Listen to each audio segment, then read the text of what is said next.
Welcome to the study sphere. आज से हम 9th क्लास की केमिस्ट्री स्टार्ट कर रहे हैं। इसका पहला चैप्टर है फंडामेंटल्स ऑफ केमिस्ट्री। इसके जो बेसिक कॉन्सेप्ट्स हैं, जो कंटेंट्स हैं, उनको हम डिस्कस करेंगे।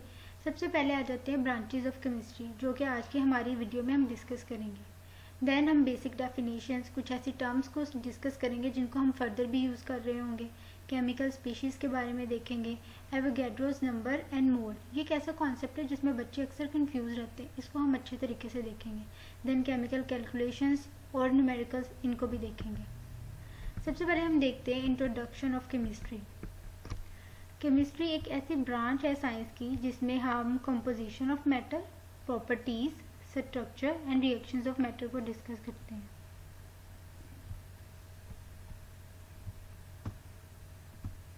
सबसे पहले हमने बात की मैटर। कोई भी ऐसी चीज़ जो मास रखती है और जगह घेरती है वो मैटर कहलाती है। मैटर को उर्दू में बोलते हैं मादा। और ये मतलब कोई भी चीज़ जो मास रखती है और ऑक्यूपाई करती है स्पेस को मैटर कहलाती है। हमारे इर्द गिर्द जितनी भी चीज़ें हैं वो सब मैटर है। हमारी books, pencils, laptops, mobile phones, हमारी अपनी बॉडीज़, ये सब मैटर है। केमिस्ट्री हमारी ज़िंदगी के हर शोबे के साथ रिलेट कर रही है। ये एक बहुत अहम ब्रांच है साइंस की। इस चैप्टर में हम फर्दर देखेंगे branches of chemistry, basic definitions and concepts of chemistry. सबसे पहले जो ब्रांच हमारी आती है that is physical chemistry. Physical chemistry is defined as the branch of chemistry that deals with relationship between composition and physical properties of matter. देखें, यहाँ पे हमने बात की composition and physical properties of matter. Composition कहते हैं कि कोई चीज़ किन किन चीज़ों से मिलकर बनी है, कौन कौन से एटम्स, कौन कौन से मॉलिक्यूल्स उस चीज़ को बना रहे हैं। तो कॉम्पोजिशन ऑफ मैटर कि हमारा मैटर किन किन चीज़ों से बना है, किन किन एटम्स, मॉलिक्यूल से बना है। फिजिकल प्रॉपर्टीज़ ऐसी प्रॉपर्टीज़ होती हैं जिनको हम ऑब्जर्व कर सकें, यानी कि अगर कोई चेंज आ रहा है तो हम उसको ऑब्जर्व कर सकें। फॉर एग्जाम्पल कि हमारे पास एक बीकर था, उसमें वाटर था, रूम टेम्परेचर पे था, वो कूल था। जैसे हमने उसको हीट करना शुरू किया तो वो जो वाटर था वो हॉट होना स्टार्ट हो गया, उसने बॉयल स्टार्ट करना शुरू कर दिया। तो क्या हुआ, हम जो चेंज उसमें आया वो फिजिकल था, हम उसको ऑब्जर्व कर सकते थे। तो इसी तरह फिजिकल केमिस्ट्री में हम जो हमारा मैटर है उसकी कॉम्पोजिशन और फिजिकल प्रॉपर्टीज़ और उनमें आने वाले चेंजेस को डील करते हैं। नेक्स्ट जो हमारी ब्रांच है that is organic chemistry. Organic chemistry is the study of covalent compounds of carbon and hydrogen and their derivatives. इस ब्रांच में हम कार्बन और हाइड्रोजन के कंपाउंड्स और ये कार्बन और हाइड्रोजन से बनने वाले कंपाउंड्स और कार्बन और हाइड्रोजन की स्टडी करते हैं। ये जो सोर्स है ऑर्गेनिक केमिस्ट्री का, जो ऑर्गेनिक कंपाउंड्स होते हैं ये नेचुरल होते हैं, यानी कि नेचर में भी पाए जाते हैं, कुदरती तौर पर भी पाए जाते हैं, और ये हम लैब्स में भी प्रिपेयर कर सकते हैं। जो ऑर्गेनिक केमिस्ट्री में जो ये हमारे पास हाइड्रोकार्बन्स हैं, compounds of carbon and hydrogen, इनका ज़्यादातर हम यूज़ फार्मास्यूटिकल्स में और पेट्रोकेमिकल इंडस्ट्रीज़ में करते हैं। नेक्स्ट जो हमारी ब्रांच आती है दैट इज़ इनऑर्गेनिक केमिस्ट्री, जो ऑर्गेनिक ना हो। ऑर्गेनिक में हमने क्या देखा, हाइड्रोकार्बन्स, जो कि कौन से थे, compounds of carbon and hydrogen.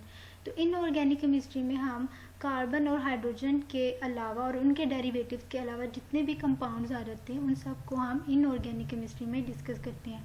जैसे कि हमारे डिफरेंट मिनरल्स हो गए, डिफरेंट मेटल्स, और इन सब की स्टडी जो है वो हम इनऑर्गेनिक केमिस्ट्री में करते हैं। नेक्स्ट आ जाती है हमारी बायोकेमिस्ट्री।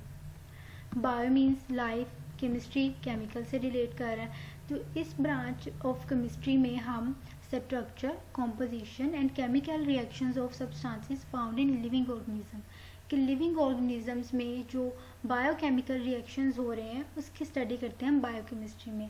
हम देखते हैं कि डिफरेंट बायोमोलिक्यूल्स जिसमें कार्बोहाइड्रेट्स, फैट्स, प्रोटीन्स, लिपिड्स वगैरह आ जाते हैं, वो किस तरह से लिविंग ऑर्गेनिज्म में सिंथेसाइज होते हैं और किस तरह उनको मेटाबोलाइज करके उनसे एनर्जी हासिल की जाती है। किस तरह ये जो हमारे बायोमोलिक्यूल्स हैं ये अपनी हम इनसे फूड से एनर्जी एक्सट्रैक्ट करते हैं और किस तरह से हम इनकी एनर्जी को यूज़ करते हुए डिफरेंट डिजीज़ से लड़ते हैं। तो ये जो सारे रिएक्शंस लिविंग ऑर्गेनिजम्स में हो रहे हैं इनकी स्टडी हम करते हैं बायोकेमिस्ट्री में। उसके अलावा हमारे पास नेक्स्ट ब्रांच है इंडस्ट्रियल केमिस्ट्री। ये एक ऐसी ब्रांच है केमिस्ट्री की that deals with manufacturing of chemical compounds on commercial scale, is called industrial chemistry. हम डिफरेंट केमिकल कंपाउंड्स बनाते हैं इंडस्ट्रियल स्केल पे, वसी पैमाने पे, कमर्शियल स्केल वसी पैमाने पे, यानी कि बहुत ज़्यादा अमाउंट में हम इंडस्ट्रीज़ में, सन्नतों में केमिकल कंपाउंड्स को बनाते हैं, जैसे कि क्लोरीन, ऑक्सीजन और कॉस्टिक सोडा, और इस तरह डिफरेंट केमिकल्स को बनाते हैं। और ये जो केमिकल्स होते हैं ये आगे फर्दर इंडस्ट्रीज़ में यूज़ होते हैं।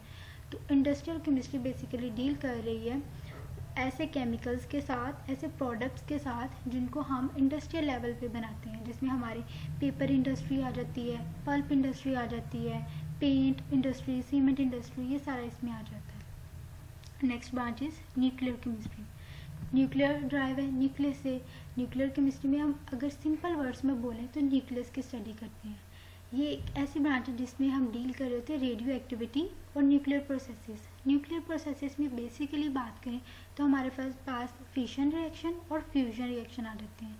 अगर मैं आपको फिशन और फ्यूजन के बारे में थोड़ा सा बताऊं तो फिशन रिएक्शन ऐसा होता है कि उसमें एक जो हमारे पास बिग हैवी न्यूक्लियस होता है वो टूट जाता है दो स्मॉल न्यूक्लियर में, और फ्यूजन रिएक्शन में इसका उलट होता है, दो स्मॉल न्यूक्लियर कंबाइन करके एक हैवी न्यूक्लियस बना देते हैं। तो उन न्यूक्लियस से निकलने वाली रेडिएशंस, इन सब की जो स्टडी है वो हम न्यूक्लियर केमिस्ट्री में करते हैं। और एटॉमिक एनर्जी में, एटॉमिक बॉम्ब्स में, और इस तरह यानी कि हायर लेवल पे जो न्यूक्लियर एक्टिविटीज़ हो रही होती हैं उसमें इसका बहुत इम्पोर्टेंट रोल है। नेक्स्ट आ जाती है हमारे पास इन्वायरमेंटल केमिस्ट्री। इन्वायरमेंटल हमारा माहौल। अब इस ब्रांच में हम डिफरेंट कंपोनेंट्स ऑफ इन्वायरमेंट को स्टडी करते हैं। कंपोनेंट्स ऑफ इन्वायरमेंट में आ जाते हैं एटमॉस्फेयर, एयर, सॉइल, हमारा यानी कि डिफरेंट लेक्स की स्टडी, सॉइल की, डिफरेंट माउंटेन्स, इनकी इस तरह की जो हमारे इन्वायरमेंट के कंपोनेंट्स हैं उनकी स्टडी हम करते हैं इन्वायरमेंटल केमिस्ट्री में। और हम इसमें देखते हैं कि जो इंसानी सरगर्मियाँ हैं, ह्यूमन एक्टिविटीज़, वो किस तरह से हमारे माहौल पर असरअंदाज हो रही हैं।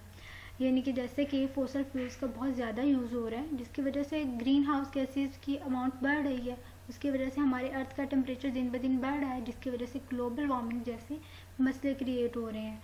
उन सब की स्टडी हम इन्वायरमेंटल केमिस्ट्री के दायरे में रह के करते हैं। इन्वायरमेंटल केमिस्ट्री और भी बहुत सारी ब्रांचेस से रिलेट करती है जिसमें biology, geology, ecology, soil and water शामिल है। एनालिटिकल केमिस्ट्री नेक्स्ट जो हमारी ब्रांच है that is analytical chemistry. Analytical chemistry में हमारे पास जो सैंपल होता है हम उसका एनालिसिस करते हैं, उसके डिफरेंट कंपोनेंट्स को की सेपरेशन करते हैं। फॉर एग्जांपल हमने किसी लैब में ब्लड सैंपल भेजा है तो उसमें हमारे पास वहाँ पे जो केमिस्ट होंगे वो हमें बताएंगे कि इसमें ब्लड प्लाज्मा की कॉम्पोजिशन क्या है और इसमें फर्दर फाइब्रिनोजन की कॉम्पोजिशन क्या है, ब्लड सेल्स की कॉम्पोजिशन क्या है, इसमें कितने परसेंटेज कौन से सब्सटेंस प्रेजेंट है। तो यानी कि हमारे पास जो सैंपल होता है हम उसके डिफरेंट कंपोनेंट्स को आइडेंटिफाई करते हैं एनालिटिकल केमिस्ट्री में। इसमें फर्दर क्वांटिटेटिव और क्वालिटेटिव एनालिसिस आ जाता है। जो हमने ब्रांचेस ऑफ केमिस्ट्री देखी, सबसे पहले फिजिकल केमिस्ट्री जो कि डील करती है physical properties and composition of matter से।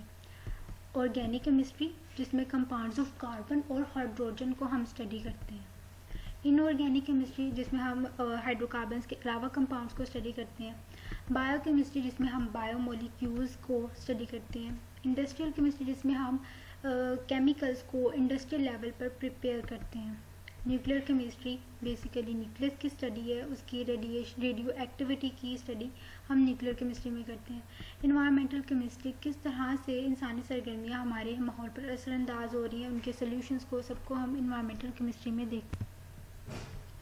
एनालिटिकल केमिस्ट्री में हम अपने सैंपल को एनालाइज करते हैं, उसके डिफरेंट कंपोनेंट्स को एनालाइज करते हैं और उसकी कॉम्पोजिशन को डिटरमिन करते हैं। Believe in yourself and work hard. So dear students, अच्छे तरीके से पढ़ें और इस सब्जेक्ट में अच्छा स्कोर करें। अगर आपको मेरी वीडियो अच्छी लगी हो तो वीडियो को लाइक करें, चैनल को सब्सक्राइब करें और मेरी वीडियो को अपने फ्रेंड्स के साथ शेयर करें। Thank you so much.